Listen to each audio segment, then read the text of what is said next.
On a l'impression que depuis 2015 et les attentats, il y a une sorte d'enjeu qui s'est dessiné où toutes les crises convergent vers la fabrique du prochain citoyen. C'est ça l'école. Là, on a vu quand même globalement les gens nous soutiennent, mais ça va pas changer le quotidien, ça va pas changer la façon dont on fait l'école de demain. On a parfois des anciens élèves qui reviennent et puis qui nous remercient. Voilà, on voit qu'ils ont changé, qu'ils ont mûri, qu'ils ont arrêté d'être un peu foufou. Ça nous rassure. On se dit ben voilà, c'est bien. Mais la difficulté, en fait, pour nous en tant qu'enseignants, c'est qu'on n'a pas tout de suite le rendu de notre travail. Bon, quelqu'un qui fabrique une table, il est menuisier, elle est fabriquée, elle est devant lui. Voilà, on n'a pas directement cette reconnaissance aussi qui viennent de l'institution. On fait partie des enseignants les moins bien payés d'Europe. Bon, c'est quand même aussi une partie du sujet. Notre métier, il n'a pas du tout été valorisé par les pouvoirs publics non plus, quoi.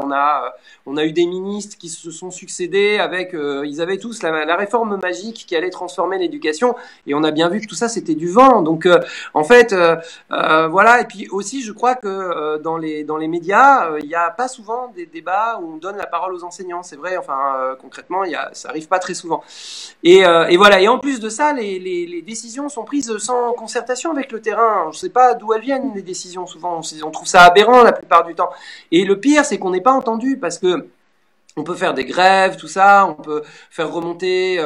On est au final, on a l'impression de parler dans le désert depuis des années et des années. Un professeur, ça peut sauver une vie. Un professeur, ça peut être un croisement.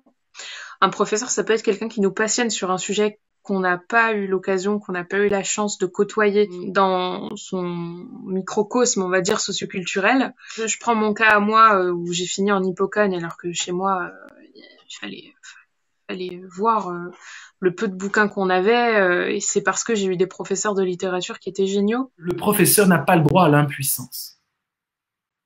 Le professeur n'a pas le droit à la fragilité. Le professeur n'a pas le droit de douter. On se sent tous impuissants et on dit à nos professeurs, vous devez être puissants. Démerdez-vous.